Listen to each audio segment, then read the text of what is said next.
Break के बाद आपका स्वागत है। बढ़ते अगली खबर की ओर। बुलंदशहर से खबर है, जहां अचानक बिगड़ा मौसम का मिजाज। आपको बता दें कि कड़ाके की बिजली और गरज के साथ बारिश का दौर शुरू हुआ।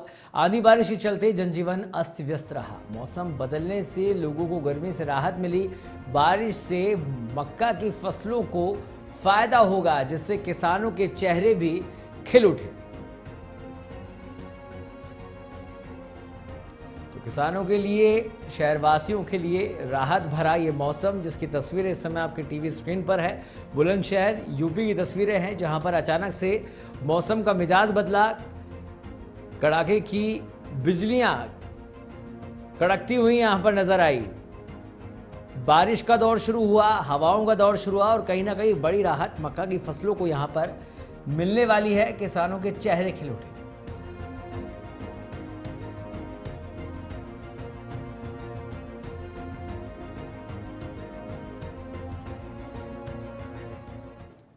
खबर बागपत से है, जहां नमकीन फैक्ट्री में लगी भीषण आग। शॉर्ट सर्किट की वजह से फैक्ट्री में आग लगी है। मोहल्ले के लोगों ने फायर ब्रिगेड को इसकी सूचना दी। 2 घंटे बाद फायर ब्रिगेड ने आग पर काबू पाया। बीच आबादी में चल रही थी नमकीन फैक्ट्री। इससे पहले भी फैक्ट्री में कई बार आग लग चुकी है। कोतवाली क्षेत्र के पांडव रोड का ये पूरा मामला।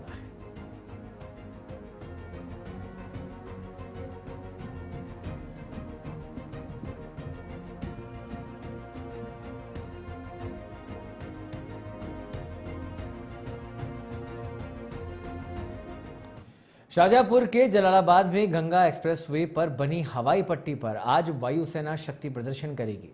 3.5 किलोमीटर लंबी हवाई पट्टी पर राफेल, जगुआर, मिराज जैसे लड़ाकू विमानों की लैंडिंग होगी। देश में ऐसा पहली बार होगा कि जब किसी एक्सप्रेसवे पर लड़ाकू विमानों की नाइट लैंडिंग भी होगी।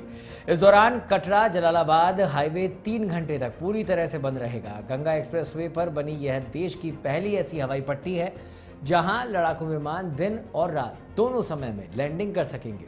सुरक्षा के दृष्टिकोण से हवाई पट्टी के दोनों किनारों पर करीब 250 सीसीटीवी कैमरे लगाए गए हैं।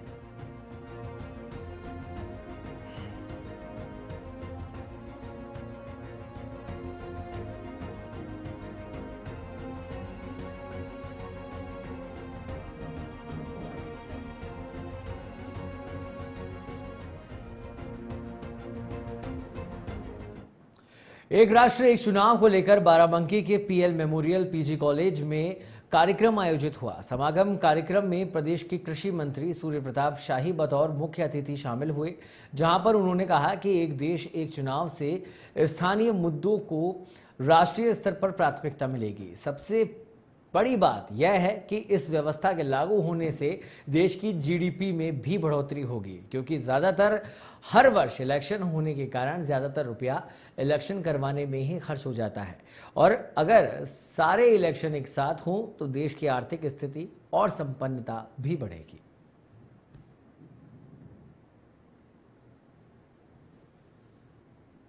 क्षेत्रीय पार्टियां इससे खत्म हो जाएगी, क्या कहना है? बहुत सारी क्षेत्रीय पार्टियों ने भी इसको समर्थन दिया है और 32 पार्टियों ने इसके 26 पार्टियों ने इसके लिए समर्थन दिया है।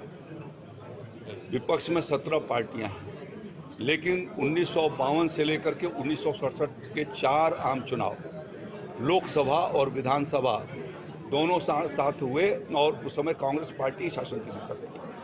तो जब संविधान निर्माताओं के मंशा के अनुरूप जो संविधान में व्यवस्था थी, तदनुसार वो चुनाव हो रहे थे। लेकिन उन्होंने अपनी ओछी राजनीति के कारण जो है उन विधानसभाओं को अनेक बार भंग किया और उसके तारतम्यता को उन्होंने ध्वस्त किया। कांग्रेस पार्टी ने संविधान और को जब चाहा है तब दुरुपयोग किया है। रुकरते अगली खबर का। आगरा में सपा सांसद रामजी लाल सुमन के आवास की बड़ी सुरक्षा। आपको बता दें कि छावनी में तब्दील हुआ आवास। आगरा पुलिस ने कड़ी सुरक्षा की व्यवस्था की है। अलीगढ़ दौरे पर जाना चाहते थे सांसद रामजी लाल सुमन। सुरक्षा कारणों से उन्हें रोक दिया गया। अलर्ट मोड पर है पुलिस। एसीपी विनायक भोसले और एसीपी अरीब अहमद आवास पर मौजूद हैं। आवास पर सपा नेता और कार्यकर्ता भी पहुंचे हैं।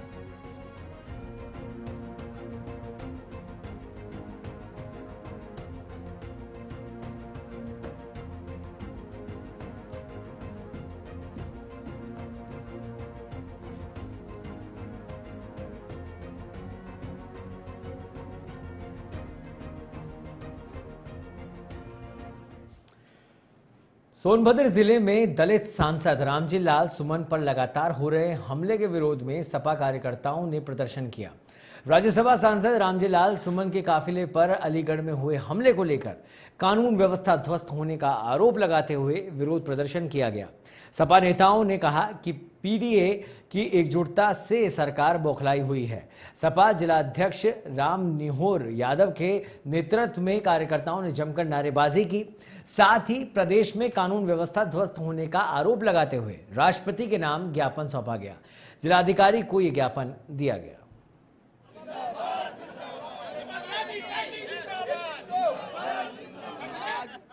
पूरे प्रदेश में दलित पिछड़ा पूरे पीडीए के उन लोगों के ऊपर जो अत्याचार हो रहा है, आप देखे होंगे जो राज्यसभा के सांसद जी हैं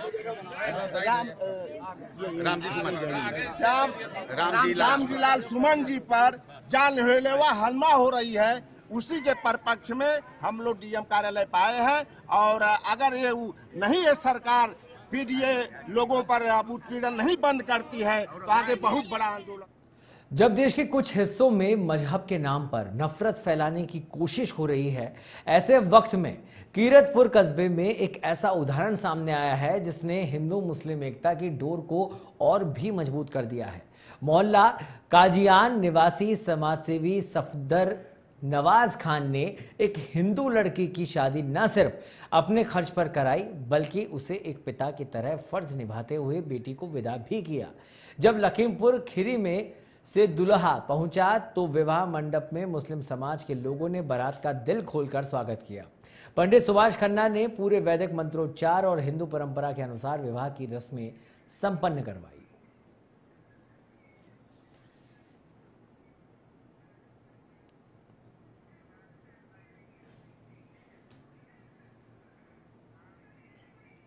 हमीरपुर सांसद रामजी लाल सुमन पर हो रहे हमले को लेकर सपा का विरोध प्रदर्शन, जहां सपा के राष्ट्रीय महासचिव और सांसद पर करनी सेना लगातार हमला कर रही है। सपा सांसद के राणा सांगा पर विवादित बयान देने से आक्रोशित है करनी सेना। सांसद पर अलीगढ़ में हुए हमले के बाद सपा ने कानून व्यवस्था को ध्वस्त बताया। धमकी और हमला करने वाले आरोपियों के खिलाफ सख्त कार्रवाई की मांग की गई है। कार्रवाई नहीं होने पर सड़कों पर उतरकर विरोध प्रदर्शन करने की चेतावनी भी दी गई है। आपको बता दें, कलेक्ट्रेट परिसर पहुंचकर राष्ट्रपति के नाम डीएम को ज्ञापन सौंपा गया।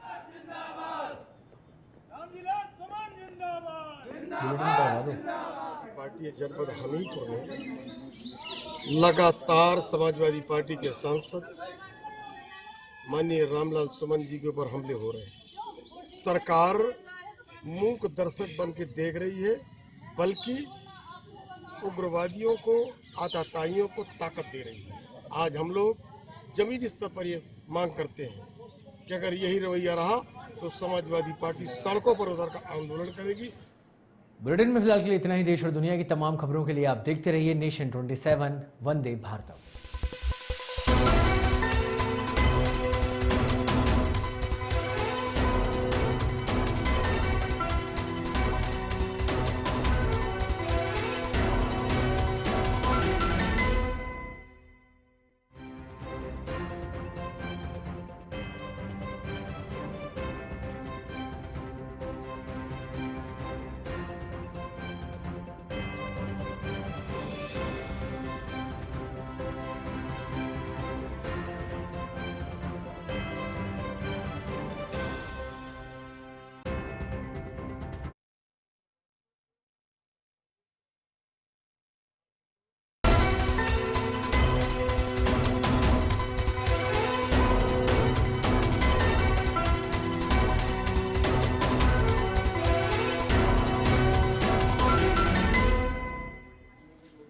वंदे भारतम नेशन 27 में आप सभी का स्वागत है। मैं हूं सौरभ शर्मा। बुलेटिन की शुरुआत करते हैं बड़ी खबर के साथ, जो कि श्रीनगर से आ रही है। आपको बता दें, जहां एनआईए ने तैयार की पहलगाम हमले की शुरुआती रिपोर्ट। हमले में लश्कर और आईएसआई के होने के सबूत मिले हैं। सूत्रों के हवाले से खबर आ रही है। आपको बता दें कि पाकिस्तान से आतंकियों को मिल रहे थे निर्देश।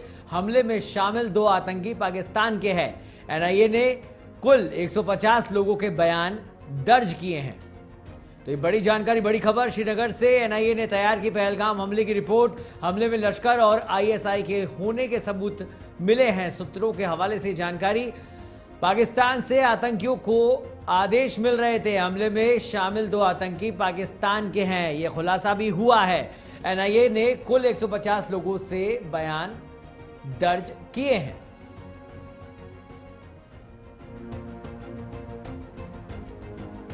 तो हमले में लश्कर और आईएसआई के होने के सबूत सामने आ रहे हैं। एनआईए जांच में जुटी है। 150 लोगों के बयान दर्ज किए गए हैं। मुख्यमंत्री योगी आदित्यनाथ ने आंधी, बारिश, ओलावृष्टि से हुए नुकसान को लेकर संबंधित जनपदों के अधिकारियों को राहत कार्य संचालित करने के निर्देश दिए हैं। उन्होंने कहा कि अधिकारी क्षेत्र का भ्रमण कर सर्वे करें और राहत कार्य पर नजर रखें। आकाशीय बिजली, आंधी, तूफान, बारिश आदि आपदा से जनहानि और पशु हानि होने पर तुरंत प्रभावितों को राहत राशि का वितरण करें, साथ ही घायलों का सही से उपचार कराया जाए। मुख्यमंत्री योगी आदित्यनाथ ने अधिकारियों को निर्देशित करते हुए कहा कि अधिकारी सर्वे कराकर फसल नुकसान का आकलन करते हुए रिपोर्ट भेजे, जिससे इस संबंध में जल्द से जल्द आगे कार्रवाई की जा सके। तो वहीं जलभराव के हालात होने पर जल निकासी की व्यवस्था कराई जाए।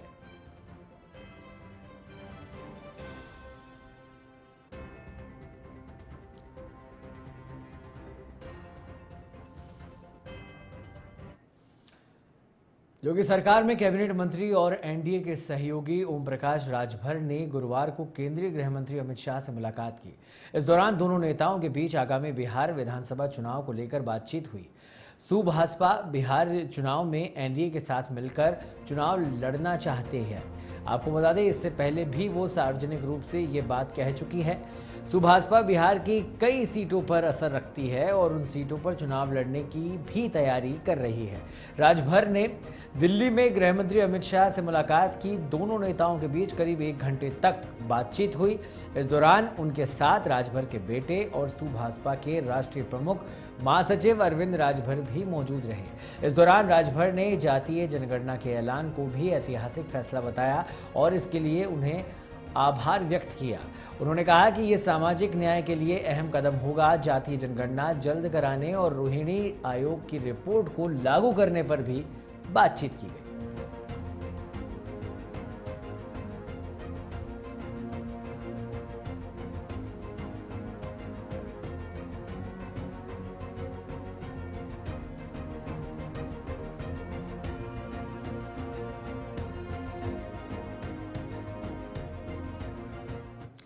बीजेपी के जातीय जनगणना कराने के ऐलान के बाद से देश और प्रदेश में सियासी हलचल काफी ज्यादा देखने को मिल रही है। लगातार उत्तर प्रदेश में दिग्गज नेताओं की ओर से उनकी प्रतिक्रिया देखने को मिल रही है।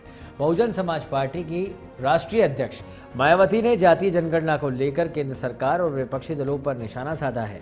उन्होंने सोशल मीडिया प्लेटफॉर्म एक्स पर लिखा कि केंद्र सरकार ने पहले जातीय जनगणना से इनकार किया, लेकिन अब ओबीसी हितैषी दिखने की होड़ में फैसला ले रही है। मायावती ने भाजपा और कांग्रेस दोनों पर बहुजन विरोधी मानसिकता रखने का आरोप लगाया।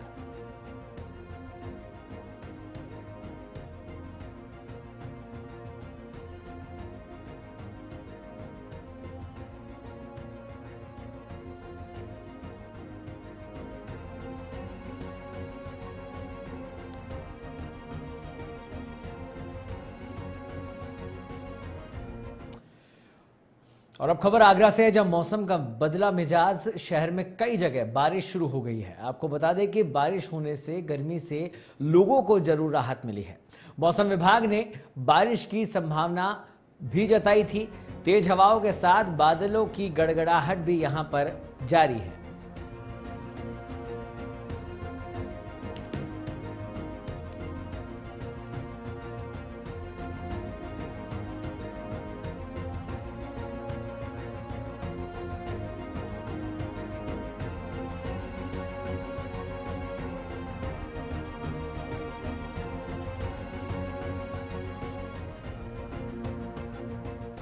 बारिश होने से गर्मी से जरूर लोगों को राहत मिली है। तेज हवाओं के साथ बादलों की गड़गड़ाहट यहां सुनाई दे रही है। मौसम विभाग ने बारिश की संभावना जताई है। तेज हवाओं के साथ यहां पर बादलों की गड़गड़ाहट सुनाई दे रही है। शहर में कई जगह मौसम का मिजाज बदला है और तस्वीरें इस समय आपकी टीवी स्क्रीन पर है।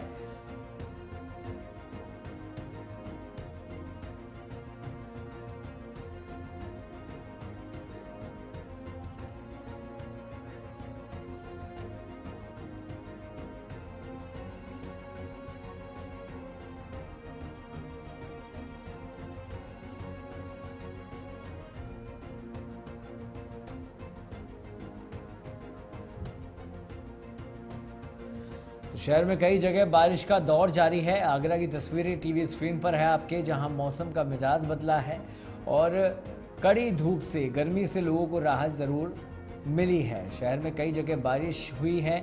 बारिश होने से गर्मी से लोगों को राहत की तस्वीरें इस समय आपकी टीवी स्क्रीन पर है। तेज हवाओं का दौर भी यहां पर जारी है।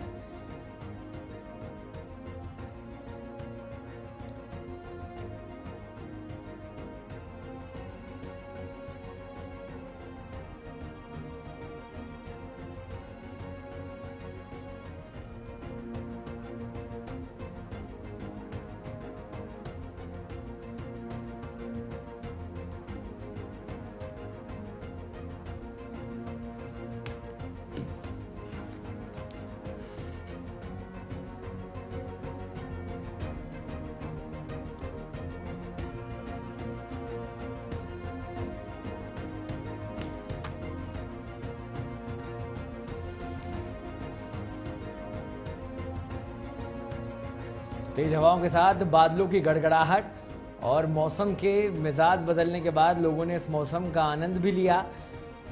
और तस्वीरों में आप देख सकते हैं, क्योंकि बेहद भीषण गर्मी का दौर जारी था, उस गर्मी से भी लोगों को राहत मिली है। यहाँ पर 3 से 4 डिग्री सेल्सियस तापमान में गिरावट दर्ज की गई है।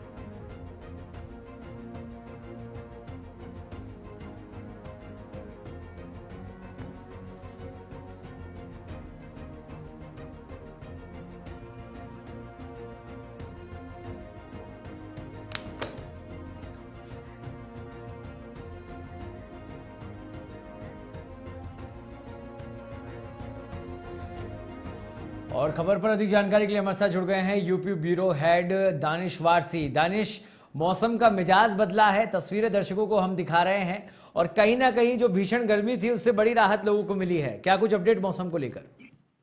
देखिए सौरभ, सबसे पहले चीज तो ये है कि कुदरत जब मेहरबान होती है तो कहीं ना कहीं दिखती है। जिस तरीके से पूरे प्रदेश की बात की जाए या देश की बात की जाए तो अधिकतर जो मौसमी जो राज्य थे अपने उत्तर प्रदेश, जो कि गर्म राज्य माना जाता है, और अपने स्टेट में जिस तरीके से 29 के बाद जो मौसम विभाग ने आंकड़ा लगाया था कि हीट वेव रहेगी, हीट वेव के चलते लोग 12 से 4 के आसपास ना निकले बाहर, लेकिन वो कहीं ना हीट जो वेव था उसको में बदलाव हो गया और अचानक बदलाव देखने के बाद अभी तक जो मौसम है वो खुशनुमा मौसम है। बात की जाए अगर तो दिन में थोड़ी बहुत गर्मी हो सकती है, लेकिन टेम्परेचर जो 55 के आसपास आंकड़े लगाए जा रहे थे, 45 से 55 के आसपास, वो टेम्परेचर नहीं दिख रहा है, बल्कि 35-40 के आसपास टेम्परेचर दिख रहा है, जो नॉर्मली है।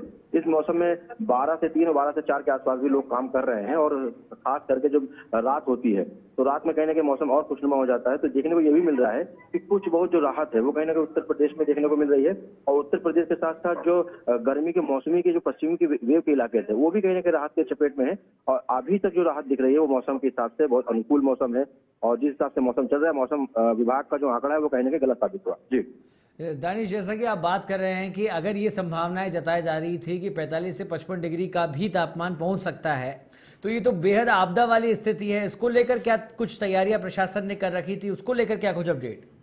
नहीं, देखिए हीट वेव को लेकर के जो प्रशासन और शासन की तैयारियां होती हैं, वो तैयारियों को लेकर के शासन केवल एक गाइडलाइन जारी कर सकता है कि 12 से 4 के आसपास वहां पर लोग न निकलें, हीट वेव से बचाव किए जाए, पानी के बचाव किया जाए, धूप से निकलने के बाद डायरेक्ट पानी न पिए। इन चीजों को लेकर के शासन प्रशासन ने गाइडलाइन जारी की थी, लेकिन जो राहत की बात की जा रही है वो राहत कहीं ना कहीं कुदरत ने खुद कर दी है। और आप समझ सकते हैं कि एक मौसम विभाग या शासन प्रशासन के द्वारा राहत देना और एक खुद कुदरत के द्वारा, नेचर के द्वारा राहत देना, एक बहुत बड़ा फर्क है। तो देखने को मिला, हालांकि 29 अप्रैल से जो 1 तारीख तक जो दावे थे मौसम विभाग के, वो कहीं ना कहीं यहाँ पे फेल माने गए। लेकिन तैयारियां जरूर ये राहत भरी खबर है और मौसम ने, प्रकृति ने खुद ने ही राहत दे दी लोगों को भीषण गर्मी से, और इसका लुत्फ भी लोग यहाँ पर जरूर उठा रहे होंगे।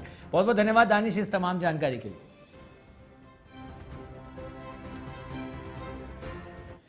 फिलहाल रुकेंगे ब्रेक के लिए, खबरें अभी जारी है, आप देखते रहिए नेशन 27।